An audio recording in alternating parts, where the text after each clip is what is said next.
दो शब्द हैं स्वराज और सुराज। महर्षि दयानंद की परिकल्पना। विश्व को आज हम बहुत समृद्ध होते हुए देख रहे हैं, लेकिन सारे विश्व को ऐसा लगता है कि चंद लोगों ने अपनी मुट्ठी में करके रखा है। और वो चंद लोग कौन हैं? वो बहुत शक्तिशाली लोग हैं, पर वो शक्तिशाली कैसे हुए? वो शक्तिशाली हुए हैं विज्ञान और ज्ञान के बल पर। कोई भी समाज, कोई भी देश ज्ञान से ही समृद्ध होता है और उन्नति को प्राप्त होता है। परमात्मा इसलिए सबका गुरु और पिता है, उसको इसलिए सब मानते हैं क्योंकि वो सर्वज्ञ है और सर्वशक्तिशाली है। सर्वशक्तिशाली वो हुआ ही सर्वज्ञता के कारण है।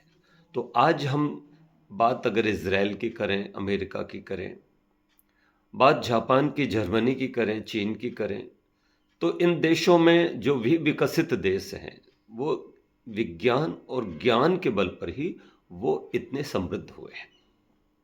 नाना प्रकार की नई नई तकनीकी रोज विकसित हो जाती है। हम स्वराज और सुराज दो की बात करेंगे और यहाँ पर विचार करेंगे कि आखिर क्या सच में हम जो कभी विश्व के गुरु थे, सोने की चिड़िया थे, सबसे समृद्ध हम थे, आर्यावर्त देश था हमारा, भारतवर्ष था हमारा, जहाँ पर बड़ी बड़ी यूनिवर्सिटियाँ थीं, तक्षशिला जैसे लगभग 40 से अधिक विश्वविद्यालय थे, जहाँ पूरे विश्व के लोग पढ़ने आते थे, कितने ज्ञान से समृद्ध थे। फिर वो सब क्या हुआ और उसका हुआ भी तो क्या हुआ, इस पर हम जरा विचार करें तो हम पाएंगे कि हम विज्ञान और ज्ञान से धीरे धीरे अब दूर होते चले गए। और जैसे जैसे विज्ञान समाप्त होता है वैसे वैसे पाखंड बढ़ता है समाज में। आज जितनी हमने टेक्नोलॉजी हम देख रहे हैं आई है, जितना विज्ञान के आविष्कार हुए हैं, होना तो ये चाहिए था कि गांव गांव में जो है ना, लोग वैज्ञानिक बुद्धि के होते और तेजी से अपने ज्ञान के बल पर नई नई टेक्नोलॉजी को लेकर के आते, सरकार उसमें मदद करती और इस तरह से जगह जगह प्रयोगशालाएं होती, अवसर मिलते हमारे युवाओं को जो बहुत सूक्ष्म बुद्धि के हैं, उनको प्लेटफॉर्म मिलता तो बहुत कुछ बड़ा कर सकते थे हम। लेकिन हम अभी तक कुछ नहीं कर पाए। हम सारी चीज़ें जो यूज कर रहे हैं, इवन ये मोबाइल भी, ये सबकी टेक्नोलॉजी सारी की सारी विदेशों में विकसित हो रही है, वहीं पर इसका आविष्कार हो रहा है निरंतर। तो हम देखेंगे कि हम अपने आप को कहते हैं हमारा देश सबसे महान है और भारत माता है और हम उसकी जय जयकार भी करते हैं। हम स्वराज और सुराज दोनों से ही अभी बहुत दूर हैं। स्वराज वो होता है जहाँ पर विज्ञान हंसता है, सुराज वो होता है जहाँ विज्ञान के साथ लोग आगे बढ़ते हैं। विज्ञान का अर्थ ही है विधिवत ज्ञान, निरंतर खोज, निरंतर प्रश्न, निरंतर तर्क। जब तक व्यक्ति खोजी प्रवृत्ति का नहीं होगा, जिज्ञासु नहीं होगा, तब तक कैसे वो आगे बढ़ेगा। हमारे धर्म गुरुओं ने, हमारे राजनीति ने भी लोगों को मुंह बंद करके रखा है, बोलने के लिए मना कर दिया है। बोलोगे नहीं, जो कह दिया वही सही है। और इस तरह से आप देखें कि लोग दिमाग से कुंद और पैदल हो गए हैं। इंजीनियर हो, डॉक्टर हो, बैरिस्टर हो, तमाम लोग हो तो जाते हैं डिग्रियों के बल पर, है ना, लग गए नौकरी से और बन गए अफसर, बन गए जिलाधिकारी, बन गए तमाम, उनके पास वैसा ज्ञान किताबी बहुत है। लेकिन पाखंड उनके अगर अंदर है तो मैं कैसे कह दूं कि उनके अंदर विज्ञान है। वो आज भी सूरज को हनुमान जी से निगलवा रहे हैं तो मैं कैसे कह दूं कि अभी विज्ञान है। मैं आज भी जब मंदिरों में लंबी लंबी लाइनें लग रही हैं और मूर्तियों के सामने लोग अपना सर पटक रहे हैं, तरह तरह के नए नए अवतार हो रहे हैं, नए नए भगवान बन जाते हैं। कोई भी एक पत्थर को, मूर्ति को गाड़ दे जमीन में और बाद में उसको पाखंड करके निकाल दे कि भगवान प्रकट हो गए, और फिर वहाँ मंदिर बन जाते हैं देखते देखते, और लाखों करोड़ों लोग वहाँ पर जो है सर पटकने को जाते हैं। आप देखें ये सब जो कुछ हो रहा है वो, मैं तो कहूँगा कि विज्ञान है ही नहीं। विज्ञान होता तो फिर ये सब नहीं होते। लोग, आज दुनिया कहाँ से कहाँ पहुँच रही है। हम चीन से बात करते हैं मुकाबला करने की, जापान से, या हम इज़राइल से, अमेरिका से। कैसे लड़ोगे? कैसे उनसे आगे जा सकते हो? वो हमसे लगभग 100 साल आगे चल रहे हैं और उनकी प्लानिंग बहुत शानदार है। हमारे पास यूथ है, हमारे पास युवा शक्ति है, सबसे ज़्यादा मैन पावर हमारे यहाँ है, लेकिन हम उसको कहाँ कर पाए हैं इस्तेमाल। तो स्वराज और सुराज, स्वराज अपना राज, मुझे नहीं लगता कि हमारा अपना राज है। आज भी अमेरिका ने, आप देखें, जो है अपनी बात मनवा ही ली। और वो एक व्यापार करना चाहता हमारे देश से कि भाई हम अपने डेयरी उत्पाद भारत में चाहते हैं कि उनको हमें स्वतंत्रता दी जाए हमें व्यापार करने का। तो जो डेयरी उद्योग हैं हमारे, और तमाम किसान जो हमारे अपनी स्वावलंबी हैं और खेती अपनी करते हैं, उसमें भी वो दृष्टि रखे हुए है। और वो चाहता है कि भारत की कृषि और भारत का जो मूल व्यापार है, पशुपालन आदि, और उससे जो उत्पाद होता है दुग्ध आदि का, वो सब अपने जो है ना अंडर में कर लें। और हम फिर जैसा चाहें वैसा इनको खिलाएंगे, जैसा चाहें फिर इनको पिलाएंगे, और धीरे धीरे इनको निकम्मा बनाएंगे। बहुत सारी उसकी आगे तक की प्लानिंग है। ये अभी नहीं होने वाला है साल 2 साल 4 साल में, लेकिन आप देखेंगे कि आफ्टर 5 ईयर्स 10 ईयर, 5 से 10 साल बाद आप इस जो अभी समझौता हुआ है इसका प्रभाव आप देखेंगे। बहुत कुछ हमारे हाथों से छिनने वाला है। तो मजबूरियां हैं। आपका अपना राज होता तो आप क्यों नहीं मनवा देते कोई चीज़ उनको? वो तो आपके अधीन नहीं है। आप उनकी बात को मानने के लिए विवश हैं।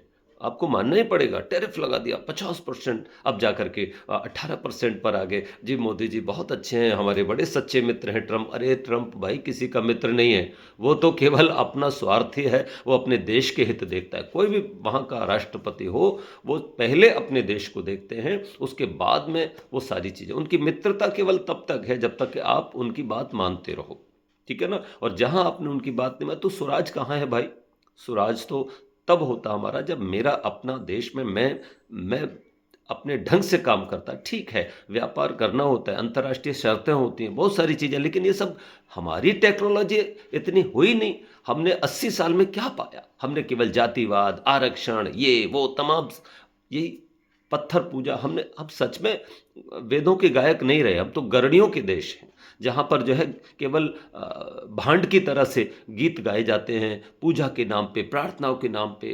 अब मंदिर बन रहे हैं, अब मस्जिदें बन रही हैं, अब गुरुद्वारे बन रहे हैं, इन्हीं में हम रह गए और वो देश बहुत आगे निकल गए। इज़राइल आज पूरी टेक्नोलॉजी का मालिक बना हुआ है। मजाल कि अमेरिका भी उसको आंख दिखा दे। अमेरिका को भी इज़राइल तबाह करने की स्थिति में है। वो चाहे तो उसके पास वो टेक्नोलॉजी है, इसीलिए उससे मित्रता करते हैं लोग। रशिया को भी, या फिर आप दूसरे देशों को, बहुत मजबूत है। काय के बल पर? विज्ञान के बल पर। तो सुराज भी नहीं है हमारे यहाँ।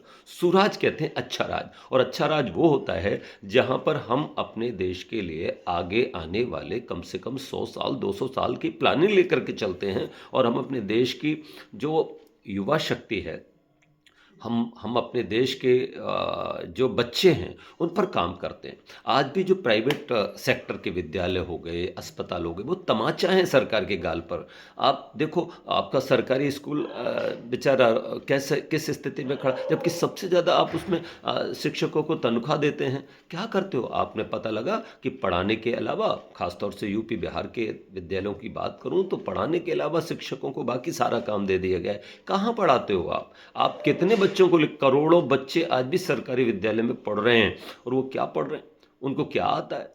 कुछ नहीं। आप देखो सरकारी विद्यालय में अपवाद को छोड़ करके 10% बच्चे अपना जो पीछे से विलक्षण होते हैं उनको थोड़ा बहुत आता है, बाकी सारे बच्चे जहाँ के तहाँ हैं। बस वो खाना खाते हैं, दोपहर में उनको मिड डे मील मिल जाता है, और अध्यापकों को लगा दे अब SIR में लगो, कि अब इसमें चुनाव आ गया तो इसमें लगो, अब ये काम करो, अब वो काम करो, इन चीज़ों में लगाया जाता है। कभी विदेशों को देखा क्या? वहाँ किसी शिक्षक को ऐसे किसी काम में लगाया जाता है?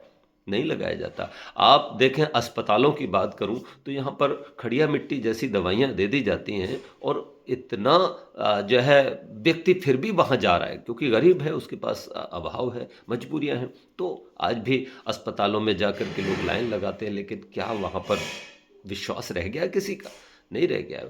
वहाँ केवल वही लोग जाते हैं जो बहुत अभाव में हैं। बाकी जिनके पास थोड़ा-सा भी धन पैसा है, सारे प्राइवेट हॉस्पिटलों में जाते हैं। लंबी चौड़ी फीस देते हैं, सुविधाएँ नहीं हैं।